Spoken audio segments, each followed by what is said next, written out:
we're back. Thanks for listening. Really appreciate it. TJ Trout. We got Bob on the board. We got Kid in the traffic bunker. Larry in the newsroom on the line with us right now from the Life Change Psychotherapy Institute. Psychologist Dr. Tricia McKenna. Thanks for being on the show. Thank you, TJ, for having me. Well, what would lead somebody to drink 16 ounces of bleach to try to cure the coronavirus? Well, I guess they're feeling pretty dirty inside. I don't know. It doesn't make any sense to me. Unbelievable. Anyway, sorry. Thanks for coming on. Appreciate it. So, what are you doing with your free time, or don't you have any? I mean, are you sequestered away like everybody else? Yeah, I am sequestered away, and what we're doing is teletherapy. And I really wanted to make sure that everybody knew that these services were available. So it's not just about getting medical visits through telehealth. You can actually receive counseling from the comfort of your own home. So when you do this, do you do it over the phone? Do you do it over Zoom? I mean, are you face to face, or it's the client's choice? Well, good question. The insurance companies actually are allowing for video conferencing therapy, which could be Zoom or other different platforms. And many times you can also do it over the phone if you don't have the computer capacity to do that. Right. Yeah. Yeah. So I'm uncomfortable with Zoom and video conferencing, and I'm sure you could talk to me for several hours about why I'm uncomfortable about that. Well, why are you uncomfortable about that? Oh, here we go. I don't know. It must have been something that happened to me in my early childhood or something. I don't know.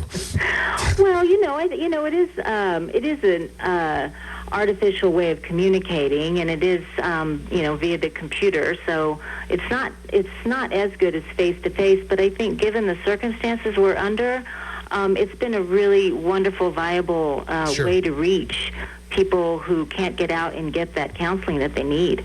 Oh yeah, look. Believe me, I'm just saying me. I'm the weirdo. I'm not saying everybody else. It's just me. Yeah. Okay. All right. Well, so you haven't reached out for teletherapy, I gather.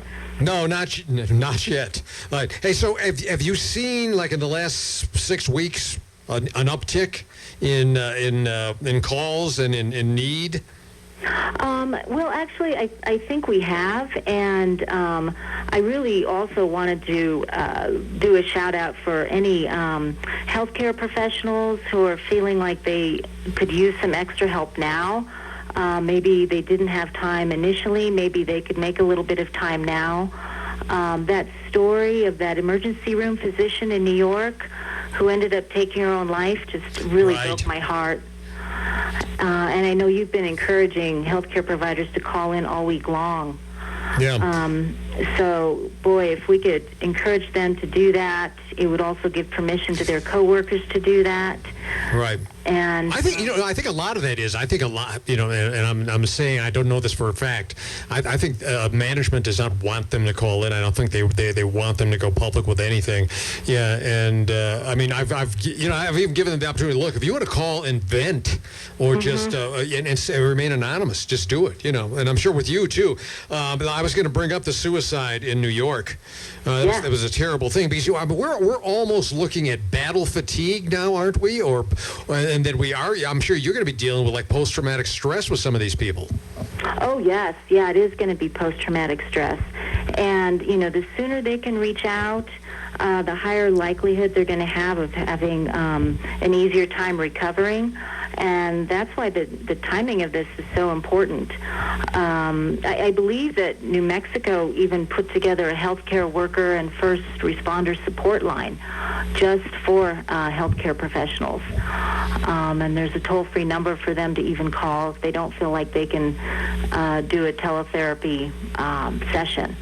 Right. But yeah, we really need to have them getting some help. It's too much for any one psyche to hold to see all of that. Oh, yeah. I mean, if you look at some of these people in New York and some of some of the really ground zero areas, I mean, they say, okay, I'm working a 12-hour shift, and then I'm exhausted, so I'm done. My shift is over. It's 12 hours is over. I don't want to leave because there is still so much need. And then I go home and I feel bad about leaving, but then again, I'm neglecting my family. So you got all this stuff going on. Right. It's too much. It's too much. And, they're on the front line for us, and they need to be supported. So, yes. Isn't it true that, and I hate to use the word normal, but I'm going to use it, any normal person, if there is such a thing, would be experiencing a degree of stress, maybe underlying fear, feelings of isolation during these times? I mean, a normal person, I mean, just everybody. Isn't that kind of a normal reaction to what's going on? That's exactly right. I mean, people are not abnormal for reaching out. We are living in an abnormal situation right now. Right. Yeah. So we if we're feeling like this, we shouldn't feel. We shouldn't feel bad that we're feeling like this. It's just kind of a normal reaction to what's going on. Exactly. I mean, this is a lot for our psyche to take in. Yeah. So, what are some good coping mechanisms that you could give people? I mean, some triggers and things, and then things. Okay, I'm feeling like this. What can I do? Okay, that's a great question. So, I would ask people to listen to your body. Your body always speaks the truth. So you might pay attention to your sleeping habits, your eating habits, your drinking habits. Your body always gives you good information about how you're metabolizing the stress. There's some good tips like eating healthy, getting outside, getting exercise, being in nature. Sometimes your psyche can feel trapped if it's inside, and it just helps to get outside and get some fresh air and get some important sunshine. Yeah, even walking around the block or something, walking around your neighborhood, it's just good. You're right, get out of the four walls that you're surrounded with. And I was going to say, and then finally the state parks have opened. I mean, yes, we have to maintain social distancing, but yeah, I think ain't nothing better than just getting out and even getting out of the middle of nowhere. Right, and a little bit of nature.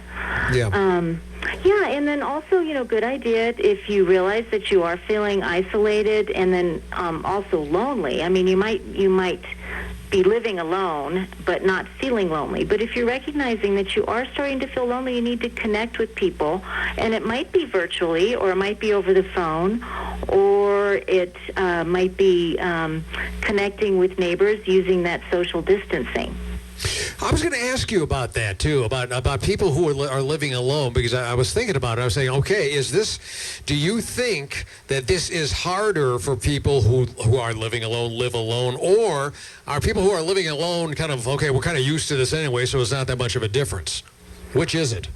Well, I guess it probably is a little bit of both. I mean, if you're introverted and you're looking at this as a nice retreat and an opportunity to take some time to yourself and do some reflection, I think that's possible that you're not feeling lonely just because you're living alone.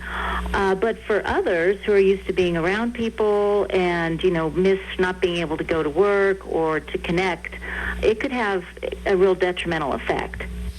So I'm trying to think if this is happening in my life too, because I'm finding myself. I am calling relatives and I'm calling friends. Not as many as I should, and I guess I should reach out more.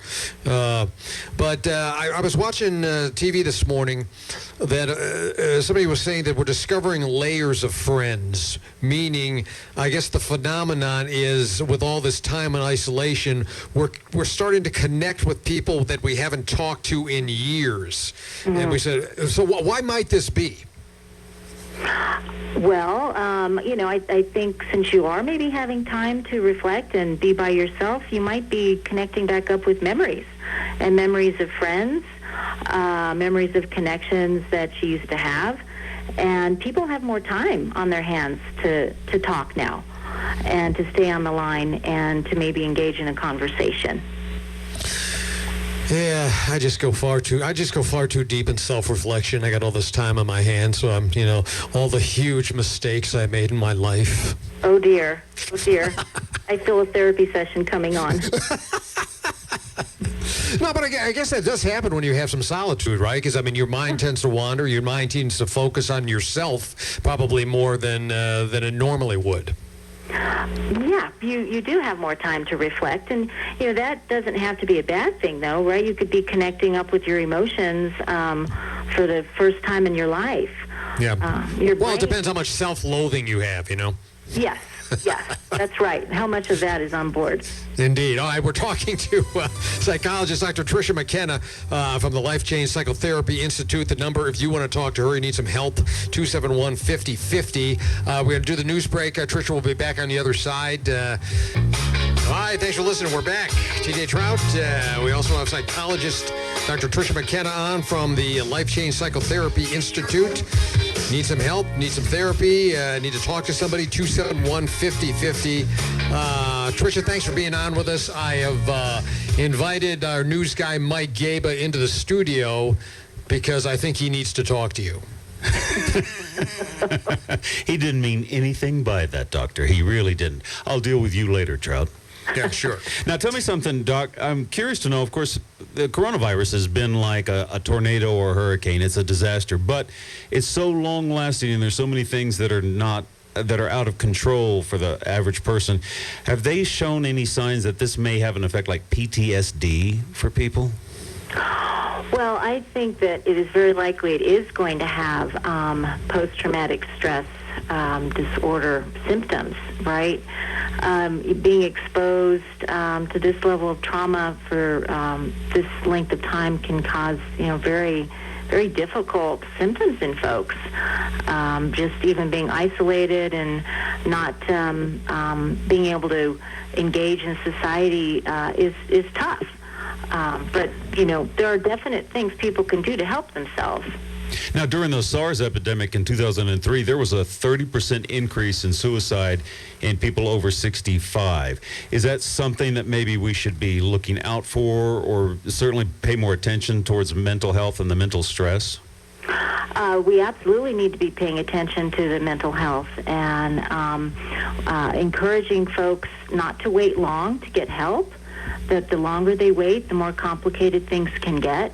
And, even if you're not experiencing horrible symptoms, but you're just recognizing that your relationships are suffering or your body is feeling fatigued and you're feeling lonely, this is a great time to reach out. No one needs to suffer alone. Have they even thought about putting together like a database to monitor the psychological or brain effects of COVID-19? Is that something that's being looked into, do you think? Well, I think they ought to. I'm sure that the National Institute for Mental Health could put something like that together, and I think we're going to be getting a lot of really good information as time rolls on. But I think, just even common sense, we all know that we need extra support during a time like this. Without a doubt. Now, how important are routines, even though, nothing is routine anymore, but how important are just forming routines? I think routines are really important because so much of this feels out of our control. Right. And if you establish a routine and can put together some aspects to your day that you can count on, it really helps to lower anxiety. Because when you're at home now and self-quarantine, it feels like the weekend, and you tend to find yourself slipping, I think, sometimes, to where you just don't shower as often, or you don't make the bed. Speak for yourself.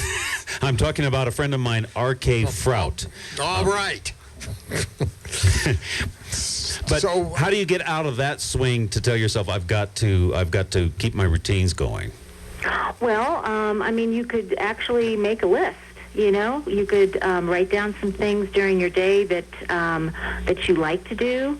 I encourage people to make sure that they're adding some type of joy into their day and engaging in something that makes them feel happy. It can be something small. It doesn't even have to be enormous, but like we were talking earlier, having the high point of your day to be going out and taking a little walk. I want to reach out again to the healthcare workers and first responders too, because they're probably the most vulnerable people right now in our society. Yes, they are the most vulnerable, and there is a toll-free first responder support line that was developed that they can call as well.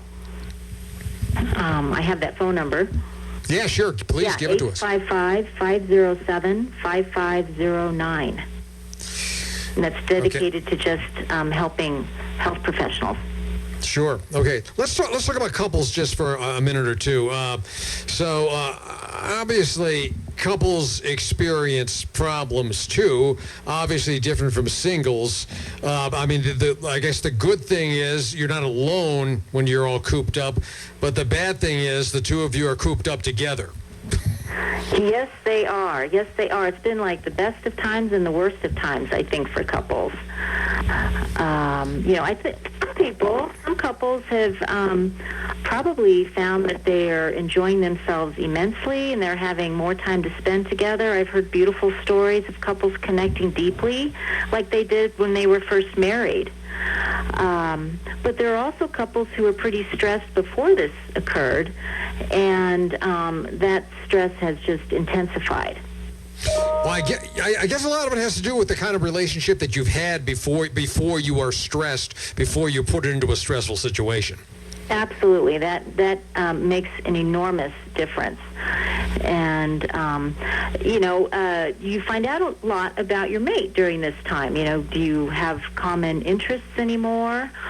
You can use this time productively to get to know each other. And sometimes you do recognize, though, that there are some aspects of the relationship that needs some work.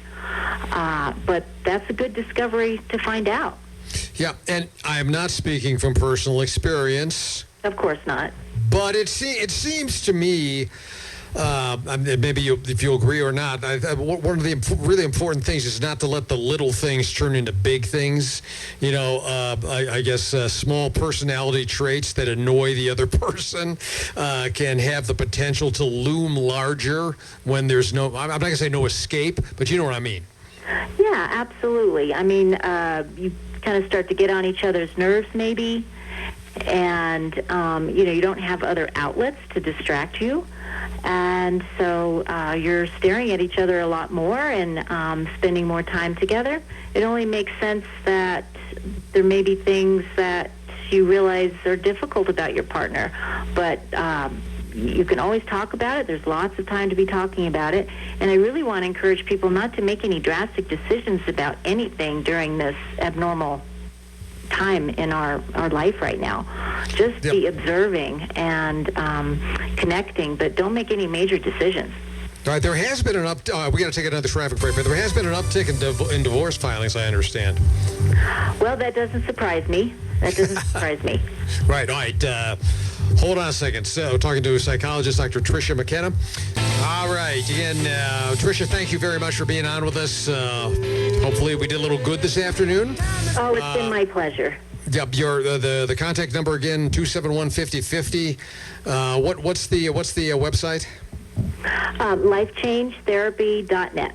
You know what we didn't? We haven't talked about. We haven't talked about kids, because the kids are home too, right? Right. Yeah. Kids are home. How often do you see children that much in therapy? Does that happen a lot with you? Our practice focuses specifically on adults, so I don't work with children. Okay. I'm kind of curious what the issues might be, though. I know parent. Well, okay. Here, let me pose this another way then. Parents with troubled kids. I mean, I'm sure you work. Sure. That comes up a lot, I would imagine. Oh, absolutely, right. And, right now where they don't have the routine of going to school or being around their friends, I think it's, even more difficult. It's going to be causing anxiety with kiddos, and kind of restlessness and fear shows up in kids. Yeah. All right, just in general, I mean, there is still, for some reason, I don't know why, there is still a stigma about going to get help.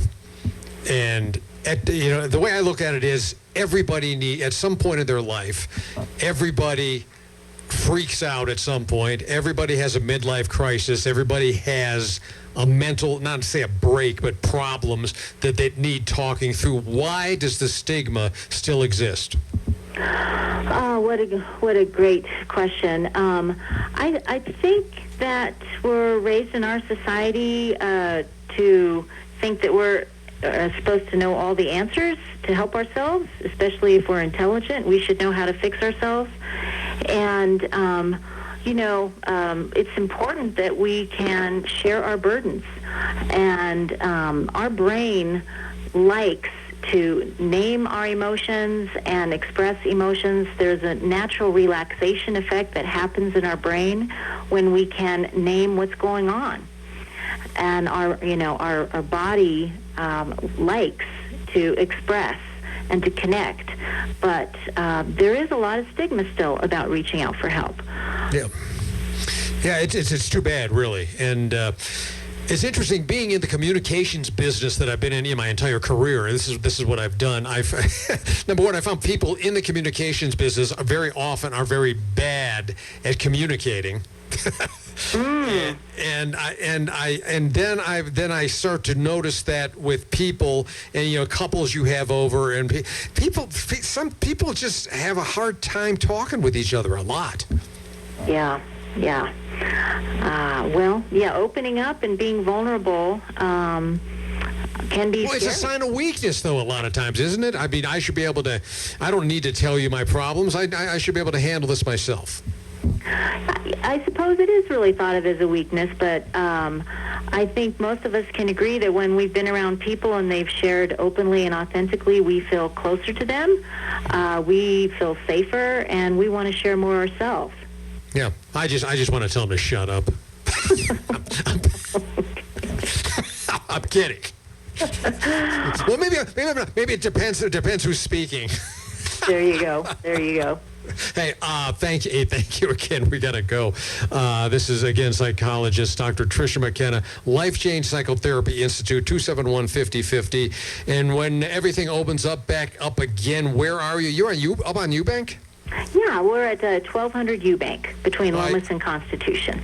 All right, can we call upon you again to come in at some point? I would be happy to. I really, really appreciate you having me on today. Okay, and we appreciate you being here. Thank you so much. All right, let's...